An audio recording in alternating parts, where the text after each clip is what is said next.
Right now, somewhere in your phone, there's a person who has known you your whole life, a parent, a grandparent, someone older who remembers things you were too young to remember.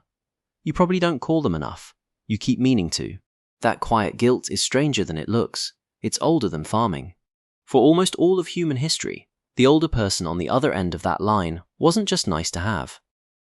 They were the reason your family survived the winter. And when they died, something died with them that no one could replace.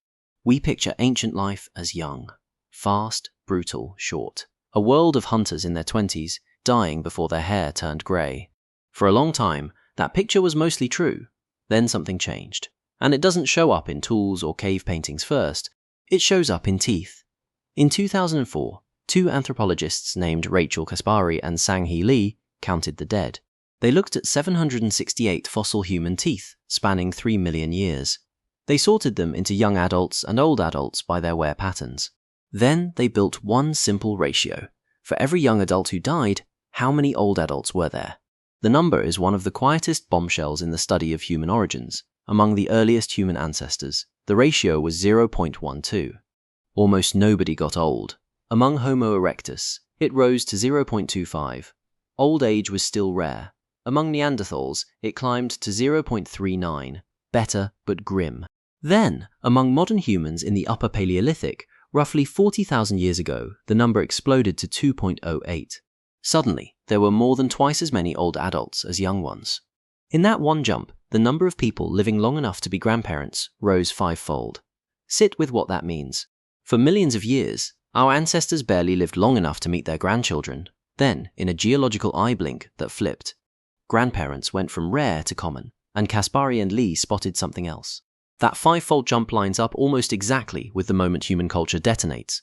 Cave art, bone needles, long-distance trade, elaborate burials. The whole package we call behavioral modernity shows up right when the grandparents do. Most history classes skip this part. We're taught that humans got smart, and then humans got civilized. But the brain had already reached its modern size long before any of this. The skulls of people 200,000 years ago were as big as yours. So the thing that changed in the Upper Paleolithic wasn't the hardware. It was the number of people who lived long enough to remember. You might assume an old person in a prehistoric band was dead weight. Too slow to hunt, too weak to gather, a drain on a group with no food to spare. It's a reasonable guess. It's also wrong.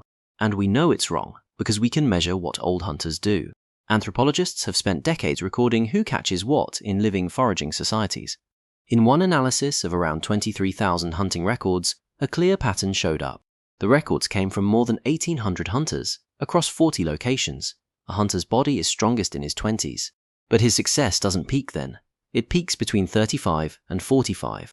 Among some groups, like the Aceh of Paraguay, it stays high for decades after. Strength isn't what fills the most bellies. Knowledge is. Where the animals go in a drought, how to read a 3-day-old track, which sound means a herd, and which means a predator. A young man has the legs, an old man has the map, and among the Simane of Bolivia, men keep producing more calories than they eat well into their 60s. The old weren't being carried, they were carrying everyone else. This is why it mattered so much. Picture a drought that hits once every 60 years. If nobody in your group is older than 40, then nobody alive has seen it before. The knowledge of where the last water was, which roots you can eat when everything else dies, that knowledge is gone. But if one old woman was a child the last time the rivers dried, she remembers, she points, and the whole group lives. A grandparent wasn't a mouth to feed. A grandparent was a library, and every time one died before passing it on, a branch of the library burned. And this was never only about water. In 2021, a researcher named Rodrigo Camara Leret tried to measure the size of that library. His team looked at 236 indigenous languages across 3 of the most biodiverse regions on Earth.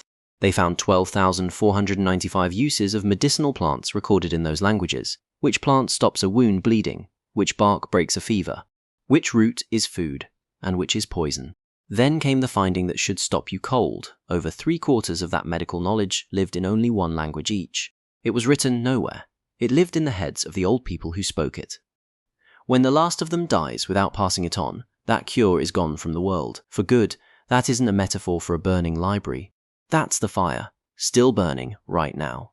We don't have to guess what losing this costs. We watched it happen in our own lifetime.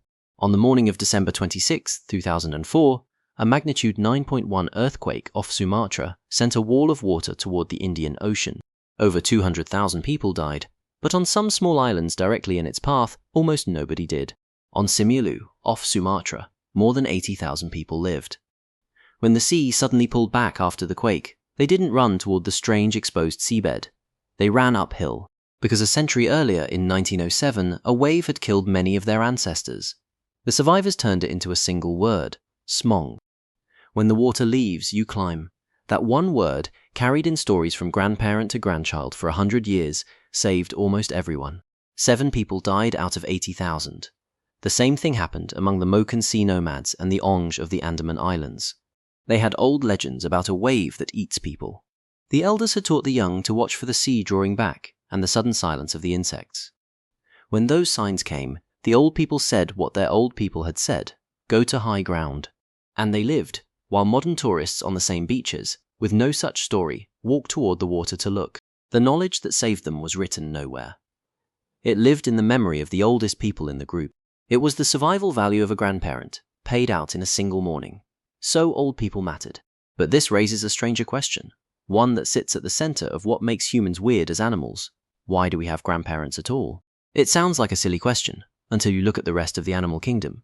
In almost every species on Earth, females reproduce until they die. There's no retirement. A female elephant, a female chimpanzee, they keep having babies into old age, and then they pass. A healthy female living for decades after she can no longer reproduce is bizarre. Evolution is supposed to be brutally efficient. It doesn't usually keep a body running for 30 years after it has stopped making copies of its genes, yet human women routinely do exactly that. Menopause, followed by decades of vigorous life, is one of the rarest things in nature. How rare? Out of thousands of mammal species, only a handful are known to have it. Humans, and a few whales, killer whales, short-finned pilot whales. That's nearly the whole list. In one measure of how much of a female's life is spent after reproduction, a chimpanzee scores about 0.01. A killer whale scores 0.31. A Hadza woman, living the kind of hunter-gatherer life our ancestors lived, scores 0.44. Nearly half of her adult life is lived after her last child. This isn't a glitch. Evolution built it on purpose. The question is why? The answer is the most influential idea in this field, and it came from watching old women dig. In the 1980s, an anthropologist named Kristen Hawkes was living with the Hadza in Tanzania. She was trying to understand who fed the children. She expected the answer to be mothers.